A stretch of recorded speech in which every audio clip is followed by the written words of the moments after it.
Dun-dun, dun-dun, dun-dun. Spielberg didn't need the shark, and neither do you.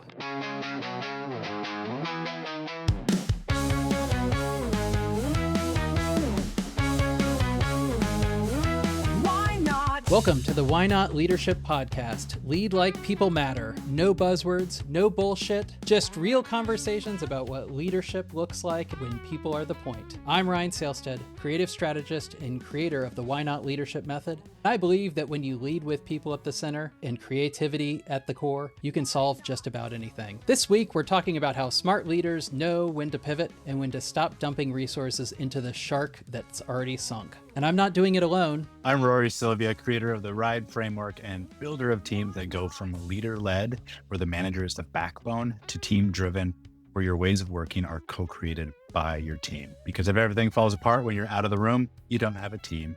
You have a dependency problem, or maybe a daycare. I'm Nicole Eisdorfer, organizational strategist, behavioral researcher, and likely the only HR philosopher you know, which means I get to be your favorite. I've worked across a lot of industries, from medicine to retail and nonprofits, and I keep seeing the exact same thing.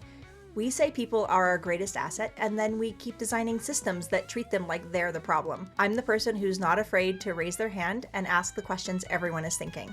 I believe talking about the hard stuff makes us stronger, and honesty might just be the most underrated strategic advantage we have. If you're here to build something that matters, if you're in the middle of a mess and you're trying to do it differently, then welcome. This is the Why Not Leadership Podcast. Lead like people matter. Why not?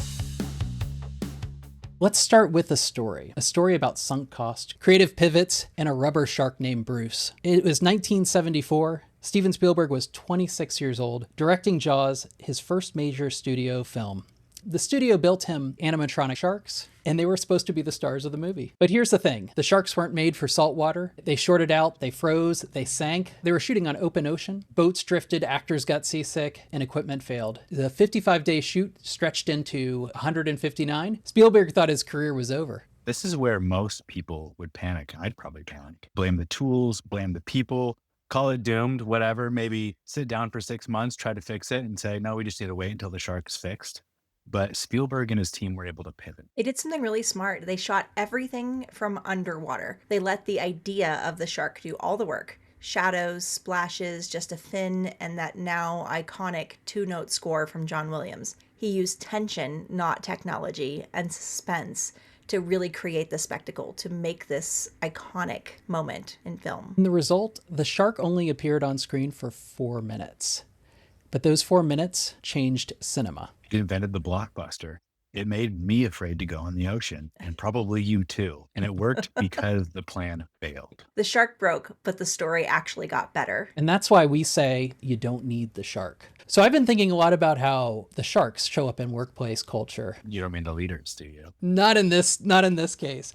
In this case, when we talk about the sharks, we're talking about that big shiny thing, the thing that you think is supposed to be the point of what you're doing and might actually not be. You know, the budget needs to be a certain way. We've always done it this way thing. The worst words in corporate, Ryan. Right next to we've already tried that. That's right. Oh.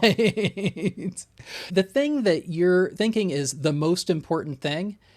And when you step back and you look at it from what are we actually trying to do here? What is our actual objective? And you realize you might not need that thing. That's the shark. When I think of the sharks, I often think about the perfect plan, which I think from my background in corporate culture is something leaders are all taught to do. So leaders are taught to be the superhero, have the perfect strategy, have it all mapped out, see around all the corners. And real life, that's not possible. That doesn't happen. Things are rarely linear. And I think about like if you were traveling from New York to London, like sailing, and you put a scale on the map and just drew it across. And we're like, all right, this is the path we're going to take to get there. That's how a lot of corporate strategy works. And when it doesn't go that way, people freak out and it goes sideways. And the Jaws theme reminds me of is the need for adaptability, because if I'm sailing across there, maybe there's an iceberg, maybe there's a hurricane. And a lot of corporate strategy would say, no, we are going the route that hurricane, no matter the cost. Really, it's an opportunity to pivot and go around it and navigate based on what's happening. Well, and what's really funny is it's not like they didn't know they were going to film in saltwater, right? But it was this moment of deliberate obtuseness that you see with leaders so often, right? Like, I don't want to hear about the barriers, la, la, la, can't hear you. And they just sort of decide that they can overcome reality. Where if they paused and thought about it from the beginning, they wouldn't have bothered building three $250,000 sharks.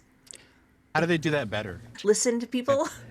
I think the thing that's great about this story as well is that they were taking a chance. They had never filmed this sort of thing in saltwater. It would have been in the back studio lot in basically a big swimming pool. And this could have been a story where Spielberg did this film and it was a disaster. We are never going to film on saltwater again. Because they proved that it was possible, or that it was so successful because of that, it enabled other people to take big leaps as well. It could have been a moment where the lesson was, don't take chances. Instead, it was a huge success. It planted a flag for when someone comes to you with a crazy idea, maybe it's worth taking a chance on. Yeah. It's kind of crazy to imagine a universe where Steven Spielberg is an unknown, no one knows his genius sort of person. I mean, you think about everything that came after that. Obviously, his movies that are huge. John Williams, that put him on the map. A studio taking a chance on an unknown filmmaker like George Lucas might not have happened. The movies changed completely, that not showing the bad guy. You think about a movie like Friday the 13th. If you watch that movie again, it is Jaws, just in the woods with a killer instead of a shark. You know, Ryan, you just made me think of something else. So this idea that our imaginations are stronger than the bad guy, right? You don't have to show the bad guy, but that also works against people in corporate. Because you'll see, like, Rory said earlier, a lot of times leaders are looking for the perfect message and the perfect plan. And so they wait until they have it massaged and ready and just right.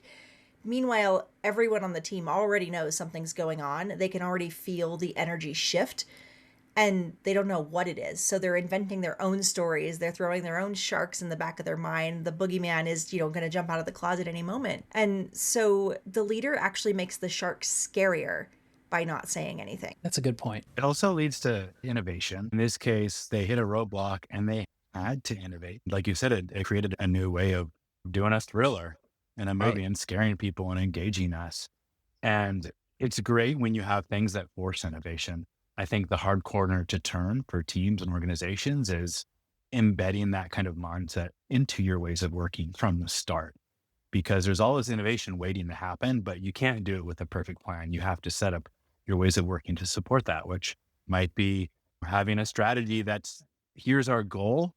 That's what we're going toward. How we get there, we're open to that. We're not going to white knuckle that one and try to make some perfect strategy. And that's where all the beautiful stuff happens. And you might realize, like, oh, maybe that actually isn't the goal. We created some wild innovation and now this new thing is the goal. It's even loftier and more aspirational. So once you can kind of get to a place where that's part of your team's DNA, like, that's where the magic happens. That kind of leads into what I was thinking about. When I started with Parks and Recreation, we were this little unit that offered maybe 4 programs a season, and they were maybe attended by 7 people. And there were things like Camping 101 or Map and Compass Navigation. You could have done the same program in the 1970s and it would have been perfectly at home. They weren't well attended. It wasn't clicking. And that was sort of one of those moments where I kind of thought, well, what are we trying to do here? Like, what is the actual objective to this program? We want to teach them these skills, but can we do it in a different way? Can we make a pivot and can we change? For the Camping 101, it became a community camp out where people who had never camped before could come out and camp in the park, and giving people that opportunity where they're learning the same things. They're getting all those same skills, but we're actually making it more engaging and interesting. Ryan, one of the things that's really interesting about that is like it really is a pivot very much like Spielberg's. So he had this shark, right? The idea was he was going to make a movie about a shark. And so it seemed ludicrous to only have the shark on the screen for 4 minutes. Like, why would you do that? But the movie wasn't about the shark. The movie was about playing on people's fear and like telling these stories of ordinary heroism, right? So he told the story without the shark. And what you all did at Parks and Rec is you came back to the core. Like, it's not about how many bodies show up or how many people take our flyer. It's about how do we inspire people to love the outdoors, this core belief that people are made better by experiencing life outside. And so you brought people back to the outdoors by actually putting them there. I mean, I think you should talk about some of the programs. Like, you did some cool things. Well, for the navigation, it was, you want to teach people how to use basic navigation. We changed it to was the Moonlight Geopaddle. Come out, learn how to navigate at night on the water at the lake, and we put like little points all along the lake. So people were coming and they were getting excited because they got to paddle on the lake at night.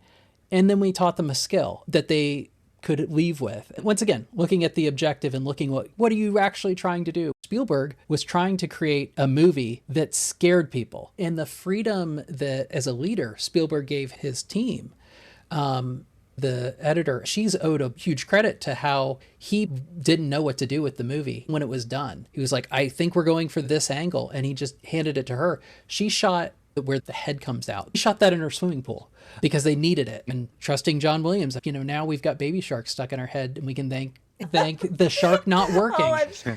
I'm so glad I'm not the only one who has baby sharks stuck in my head. Yeah. You just made me think of when teams work together, and Spielberg basically gave the team the playground to play in. These are your boundaries, go play.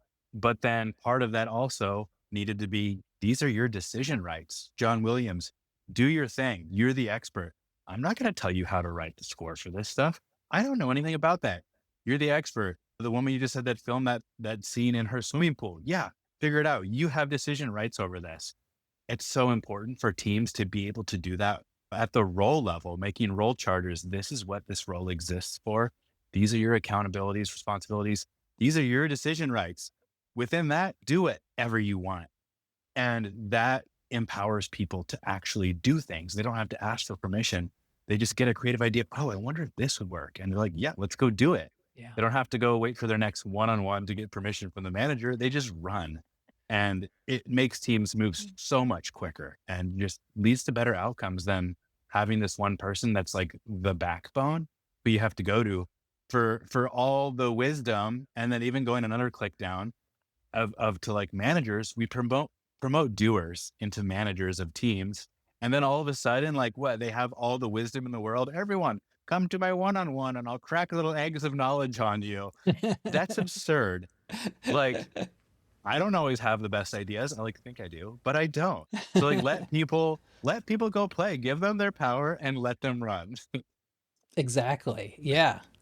I think there's this idea where if you do it enough and you reward the results, then people feel safe to do it, right? It's the first time you step into a room where your leader actually believes in you and you've never had that before, you have this moment of like, yeah, right. Like, this is a trap, right? Yeah. It's when you build that belief in your people, then they start to believe in themselves and they know each other's strengths and they start to say, oh, I'm not great at this, but I know Rory can do it. And so they'll reach out organically and it's magic when you see it.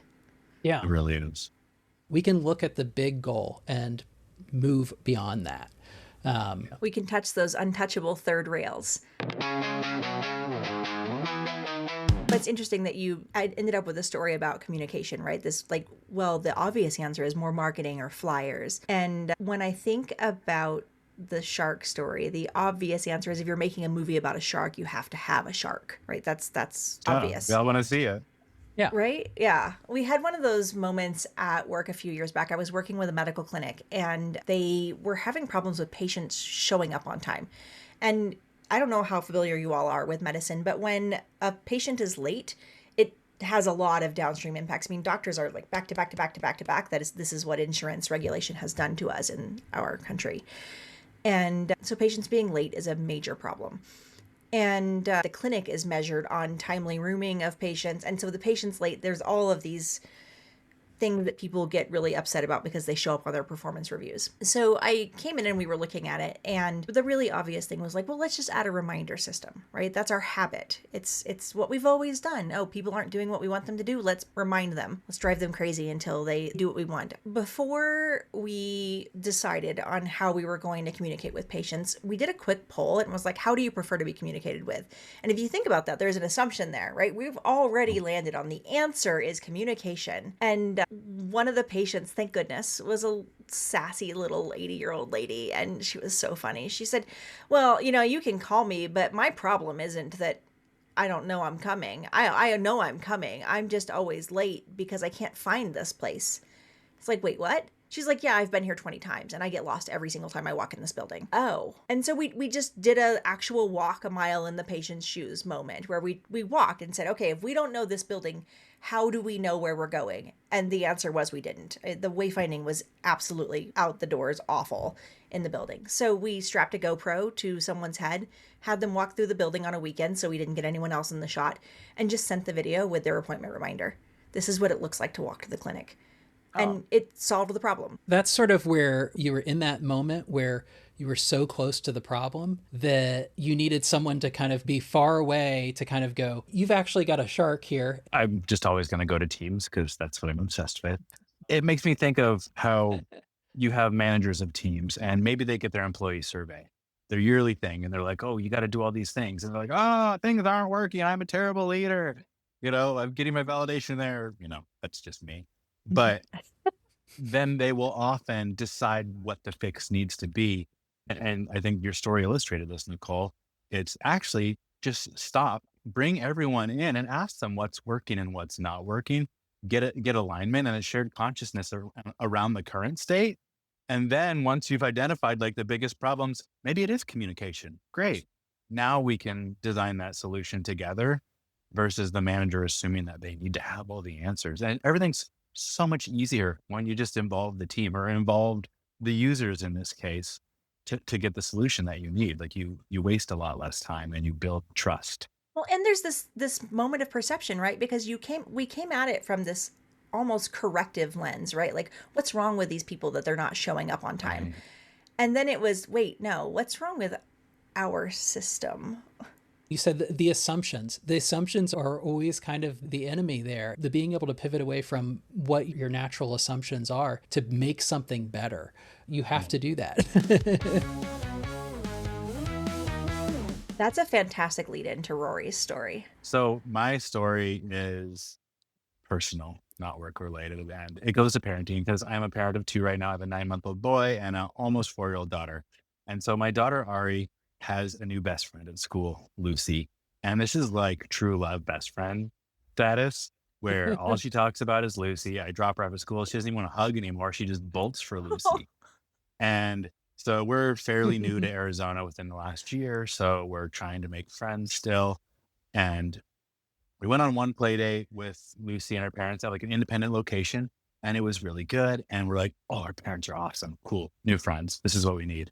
And so Ari's like, well, I want to have Lucy over. And so we're like, okay, we'll do a pool party. And so we invited them over and they show up and Ari brings Lucy to her room, shows her room and her toys. But then when Lucy wants to touch Ari's toys again, Ari freaks out. Like she could not handle it. She had this play in her head of how things were supposed to play out. And when it didn't go exactly to plan, like she like does not compute and just had a huge meltdown. And then like when Lucy wanted to go back to Ari's room again later, Ari was like, no, you can't do that. Like, oh, she was only supposed to go in once. And it was just like meltdown to meltdown to meltdown. And Mina and I, my wife, we were just like, oh, what's going on? Like a little embarrassed. This is kind of a first for us in this situation. And Ari ended up passing out on the couch while we were all still hanging out and just like slept for like 3 hours while we all hung out. And after the fact, we were just like, whoa, what just happened? And we knew that 2 weeks later, Lucy's birthday was coming up. So we were going to be going to Lucy's house. So we were like, okay, let's use the old RIDE framework here. So reflect, ideate, design, experiment. So we reflected together as a family. What happened, Ari? And she was like, she shared her expectations. She was only supposed to touch the toy once. She was only supposed to go in my room once. And we were like, oh, baby, I'm so sorry that happened to you. Like that totally makes sense. And I also like compared it to, someone comes to your house and you show them around your house. This is my house. And what if like later on, they just decided to go back to your room by themselves? You'd be like, what are you doing? Yeah. So she had all these expectations that weren't being met. And that was super hard on her. And we were like, okay, we have Lucy's birthday we're going to.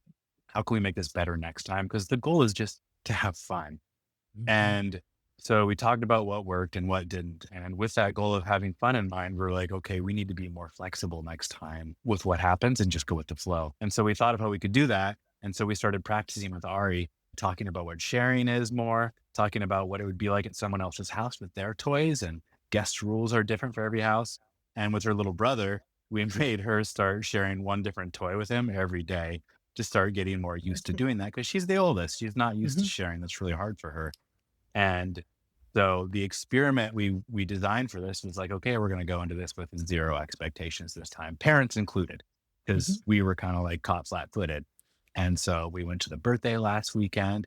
We were there for 6 hours. We swam all day. And we made sure Ari was fed, because this time beforehand, she wasn't fed the first time. And that was a bad move on our part. And we just, we had this wonderful party. There were a couple meltdowns, but we were able to navigate it and just kind of not hold the reins as tightly. And we were able to share, like, with Lucy's parents, like, this is really hard. Like, we haven't experienced this, and they were able to share what worked with them. So, like, the vulnerability helped us all connect more. And the outcome was just so much better of just pivoting. And okay, if the goal is to have fun, let's not worry so much about A, B, C, D, and E need to happen, versus just make sure we're all fed and go with it. And it worked out. What I really liked about it was the recovery afterwards, right? The sort of the debrief moment, because we've all done that. We've done it at work, we've done it at home, where we had this idea in our head of how it was going to be, and then the thing didn't happen.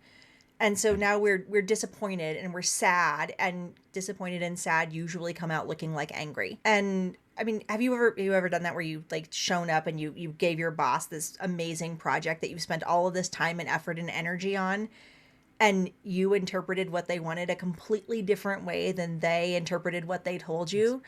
And red line. Right? But you learn to check in, like, are you hungry? What do you need? Like, this isn't going right, but what do you need? Like, how do we figure it out now so we're not recovering later? Yeah.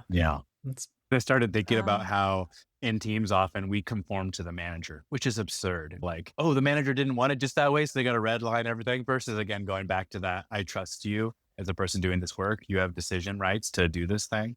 Go do it. And I'm not going to redline it or wordsmith it to try to make it perfect to my expectations. I have another part I need to own from that story. I just realized. So my wife and I, in the first experience, we were the managers that we were expecting our daughter to conform to, because we had expectations too. And then when we were feeling flat-footed or embarrassed because it didn't go as planned, like, we're like, what's wrong with you? Wait, what are you doing? What's the big deal? Which is not what she needed. That's not supporting her. And that's like, so we were basically being the bad managers and making it about us, versus, baby, what do you need? Like, what's going on? Can we talk about this? Can we, reconnect, whatever it is?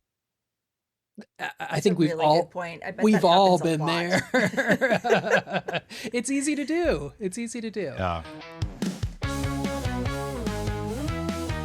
If something from this episode stuck with you or challenged you, send us a message. Tell us what shifted. We're listening. And hey, if you haven't already, follow the show, leave a review, and share this episode with someone who's trying to resuscitate their own broken plan. Remember, you don't need the shark. You need an idea that still works, even when the original doesn't. Just keep experimenting.